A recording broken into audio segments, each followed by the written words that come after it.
How's it going, guys? Shape here, and welcome to the channel. This video is going to go over some gold farms that just got a whole lot better with the weekly reset. These are mainly going to be tied around Covenant abilities, as we will be able to unlock the next tier in our Renown level and Soulbind tree. This is going to depend on your server for which of the Covenant abilities is going to be the best for you, as well as what you have access to.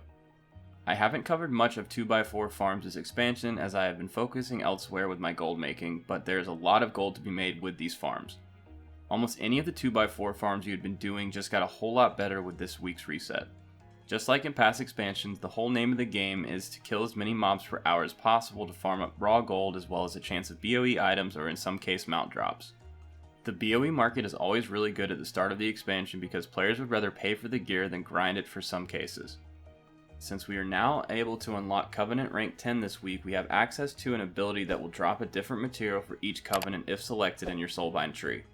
The chance of drop is tied to killing an enemy that grants experience or honor, so that is right up 2x4 farms alley, and you will get the best chance of obtaining these items from these type of farms. The other part I talked about was each Covenant has a different ability with a different material tied to it. That means that depending on what material is selling better on your server might determine which Covenant you would want to maximize for your gold efforts. Let's take a quick look and see what abilities I am talking about in the Soulbind calculator. I'm going to start off with Night Fae because I think it is going to be the best Covenant to go with for this method. If you select the ability Nature's Splendor, then you will have a chance to obtain leather, meat, and fish, which you will get from killing an enemy that yields experience or honor. Our past few videos have covered all of these topics as top ways to be making gold right now, so this would combine the best of two worlds in the 2x4 farms and the material side of things. Now this is mainly going to increase your gold per hour that is possible with the 2x4 farm, so you could still make a good amount of gold just doing the farm for the materials outright, but anytime we can combine methods and have more ways of making gold, that is a gold maker's dream. The leather is going to stay relevant for a good while longer while players are leveling their legendaries. We might see a slight decrease in overall value, but again, this is just icing on the top, so it is going to be still really good. The same goes for fish and meat markets. Mythic Plus and raid content just came out, so players are going to be buying a ton of raid materials made from these, so this is really going to be insane profits. As I said earlier, there is a different material for each of the Covenants. While I think Night Fae is the best, that doesn't mean you're not going to be able to make gold with the others. For Kyrian, you can unlock the Cleanse Vestment ability. This ability has the chance for you to obtain cleansed cloth and enchanting materials when you kill an enemy that yields experience or honor. This works the same way we just talked about with the Night Fae ability, but you will want to look at your cloth and enchanting material market to see if it's viable for you. Extra cloth is never a bad thing, but you probably want to make a ton of gold off it either since it is pretty cheap at the moment. The enchanting materials on the other hand are in high demand right now as players are enchanting all of their new gear. If you are able to get blue shards, then you can make a pretty good profit on top of the 2x4 farm. If you're able to get epic shards, then you can make an insane profit on top of the 2x4 farm. It really just depends on your luck at that point. While I think Night Fae has better overall materials, don't sleep on enchanting materials that the Kyrian Covenant will grant you. Next I wanted to look at the Necrolord Covenant. You can unlock the ability Bonesmith Satchel from this Covenant. You have a chance to obtain a Satchel of Bonesmith, preferred ore or gems when you kill an enemy that yields experience or honor. The gem market isn't too great at the moment, but the ore market definitely has some potential.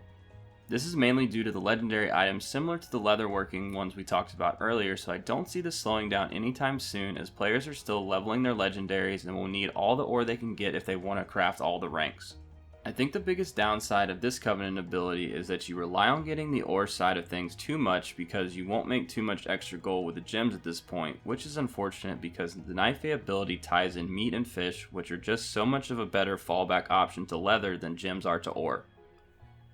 The last Covenant is going to be Venthyr. This is going to be another good one in terms of gold making because the ability Exquisite Ingredients is tied to herbs and beverages. With this ability, you have the chance to obtain an assortment of flavorful herbs and beverages when you kill an enemy that yields experience or honor. With Mythic Plus and raid content just coming out, this is going to be another heavy hitter with players needing flask and potions for the new content. While each and every one of these abilities is definitely worth choosing if you're going to be doing a 2x4 farm, I'm sure you can see how some are better than others. If I had to rank the Covenants in terms of gold making for this purpose, Night Fae is definitely going to be the go-to at the moment. You just can't beat that it's tied all three of the materials you receive from it that are going to be going like hotcakes right now with Mythic Plus and raid content. It was just the luck of the draw that this Covenant received this ability, but that isn't to say the others are worthless. I believe it's going to be a toss-up between Venthyr and Kyrian next in terms of profitability and just how lucky you get with epic enchanting materials, because that's going to mainly decide the profitability terms. Venthyr with its ties to the raid content makes it a strong contender for second, as well as it will probably be more consistent than depending on getting lucky with Kyrian. That just leaves Necrolord to bring up the rear in my opinion, but one of them had to. I don't think you can go wrong with any of the Covenant abilities because again, these are just extra items added on top of these 2x4 farms, but there's definitely those that have better chances to make more gold off of, and that is why we are all here, and man, this expansion has delivered so far. There's so many methods right now to make gold, and if you're not making it right now, then you're definitely doing something wrong.